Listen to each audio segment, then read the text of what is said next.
What's up, everybody? Ryan Thomas live, as I told you I would be, on the Thomas Take Sports Podcast tonight.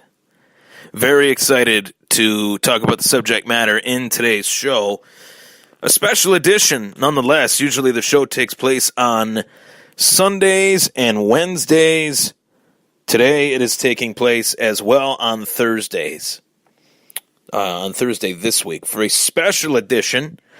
Bellator MMA is holding a massive event on a streaming network called DAZN, or DAZN, as some people have pronounced it. I honestly don't know how you pronounce it, but I know that it's a new streaming network that offers plenty of sports, Bellator MMA included. So any network that's new, that's trying to get off the ground, that is producing MMA content, you got my vote. How about that? That's my 2 cents. Live in a new time. We'll talk about that a little bit later, as HBO announced that they are no longer covering boxing at the end of 2018 after 45 years. Boxing no longer has a place on HBO as of 2019.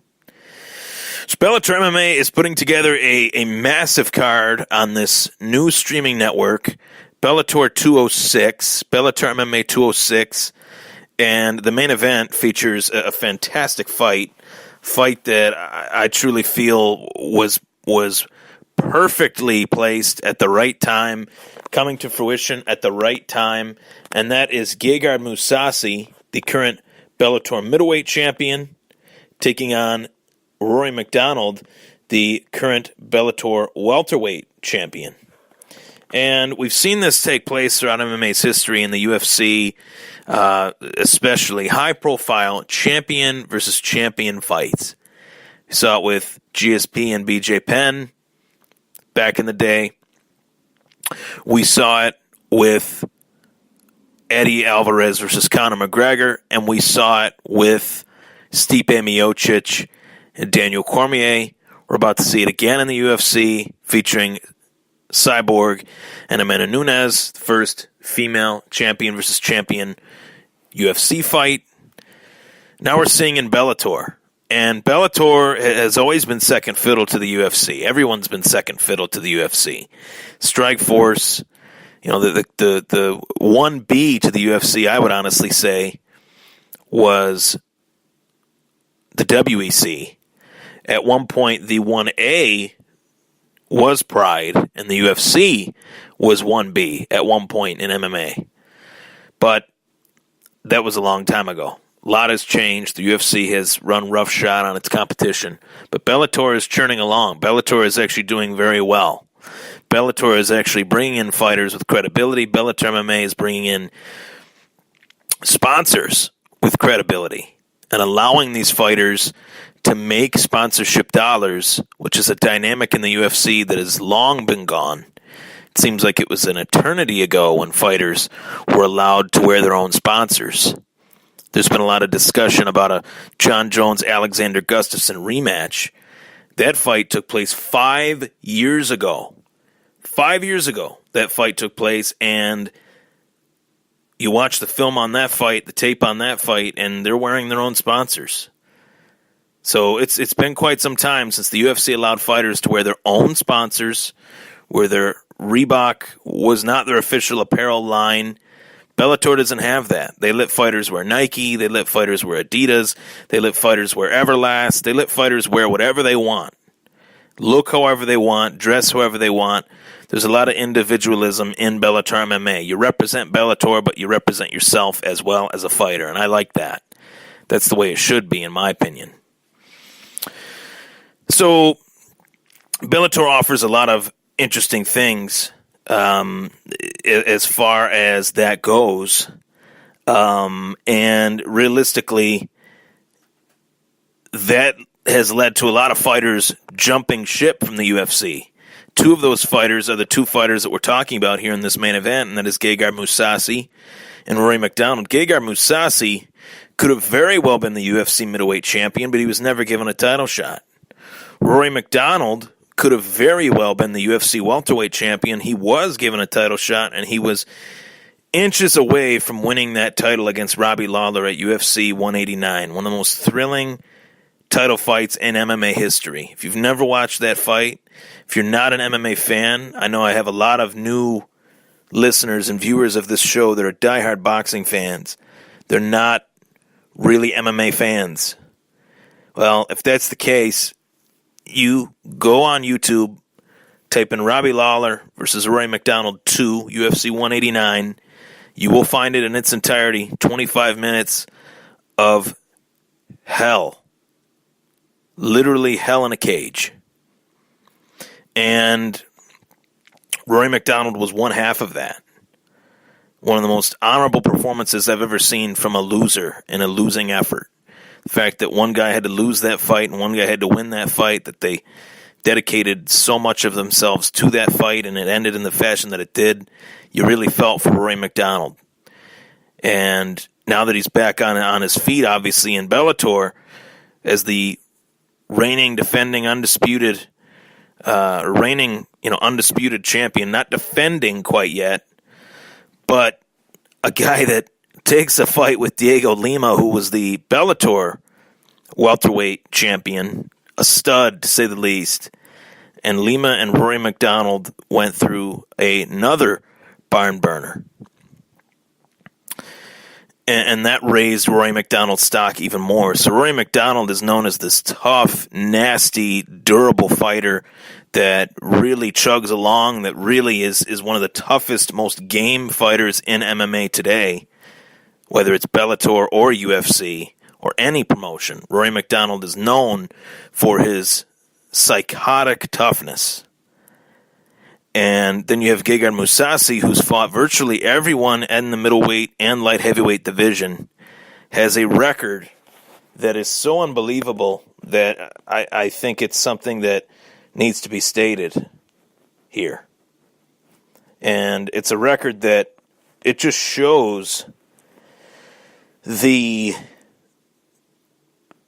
durability, the greatness of his career. He's won a belt in virtually every organization that he's competed in. He's the current Bellator middleweight champion, former Dream light heavyweight champion, former Dream middleweight champion, former Cage Warriors middleweight champion, and former Strikeforce light heavyweight champion. He is a 5-time world champion. At the moment of his departure from the UFC, which was in July of 2017, he was number 4 in the official UFC middleweight rankings. He's currently ranked number 4 middleweight fighter in the world by Fight Matrix. Martial arts record of 44-6, 24 wins by knockout, 12 wins by submission, 8 wins by decision. He has lost 3 fights due to submission, 2 fights by decision. He's only been knocked out 1 time. And that knockout loss was to Uriah Hall, which was a stunning upset back in 2015 in Saitama, Japan. I remember that. So both of these guys are as game opponents as it gets, and this is a fight in which you can honestly make a case that Gegard Mousasi is the best middleweight in the world, and that Rory MacDonald is the best welterweight in the world. Rory MacDonald fought and defeated the current UFC welterweight champion Tyron Woodley. Gegard Mousasi never got that UFC middleweight title shot. Had he got that opportunity, him versus Robert Whittaker, I lean towards Mousasi, actually, in that fight, due to his experience, his savviness, and his toughness. But we'll never know the answer to that one. Because I think some guys are Dana White guys, some guys are not. Some guys are Scott Coker guys, and some guys are not. Scott Coker, the president of Bellator MMA. And Scott Coker's done wonderful things for MMA. Just as many wonderful things for MMA as Dana White has, and in some respects, even more. A lot of the main UFC draws the last 5 years were discovered by Scott Coker. Guys like Daniel Cormier, women like Ronda Rousey, guys like Luke Rockhold, Gilbert Melendez. There's been quite a few. So just throwing that out there for the casual fans out there. Scott Coker's done a tremendous job in his day with Strikeforce, and he's doing a tremendous job again with Bellator. To make that part quick and easy, how do I see this fight going down? One dynamic is that Mousasi's the bigger man. Mousasi hasn't been the bigger man in any of his fights in the last 10, 12 years. Rory MacDonald is the much smaller man. He hasn't been the smaller man ever. So that's a dynamic in this fight that I find very interesting. That Rory MacDonald is somewhat pulling a GSP by being the welterweight champ, moving up a weight class to fight Mousasi. And there's a link there between GSP and Rory MacDonald. Rory MacDonald was GSP's training partner at a very young age, 20, 21 years old. While GSP is the welterweight king, Rory MacDonald is grinding through rigorous practices, rigorous training sessions with arguably the best MMA fighter of all time, giving GSP his best in training to keep GSP young and keep him honest. I think that's something that is not stated enough. When you train with a guy like George St. Pierre and vice versa, the mutual benefit of that training partnership, I think, has really blossomed into the career that Rory MacDonald has had these last few years, and blossomed into the career that George St. Pierre eventually embarked on, from that point on. And that was 2012. Think of all the things that GSP did from 2012 till now, including the 4-year hiatus, his return to fight Bisping. Rory MacDonald helped him prepare for that. Think of all the things that Rory MacDonald has done during that span. The Lawler fights. I can just stop right there. The Lima fight was ridiculous. That was a fantastic fight. And then on the Mousasi end of things, his last fight in the UFC was a really awkward win versus Chris Weidman in Buffalo. I was there in attendance. I never thought that would be Gegard Mousasi's last fight, but lo and behold, it was. You watch how he dispatched the majority of his opposition while being the smaller guy. Gegard Mousasi fought as a light heavyweight. I mentioned he was a light heavyweight Strikeforce champ. Now he's a middleweight champ. Now he's the bigger man against Rory. I would lean towards the bigger man winning the fight. I would lean towards the more experienced guy winning the fight. But I cannot count out Rory MacDonald. There's just something about his run in Bellator so far. His win over Paul Daly was very impressive. His win over Diego Lima was ridiculous. And I think there is some new fire in Rory MacDonald that I haven't seen in quite some time, maybe since his days fighting a guy by the name of Carlos Condit. If you've never watched that fight, that was a hell of a good fight. And Rory was on the losing end of that one, but he learned so much from that loss. I think that loss is what has given him that motivation ever since. I could be wrong, but I just have that feeling.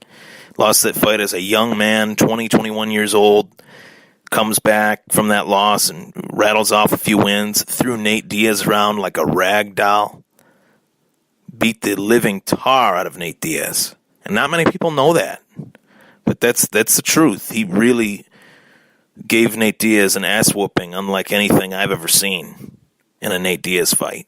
Conor didn't even whoop Nate Diaz that badly.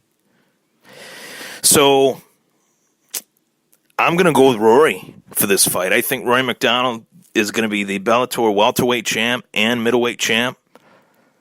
He's got a fight booked later in the year versus John Fitch.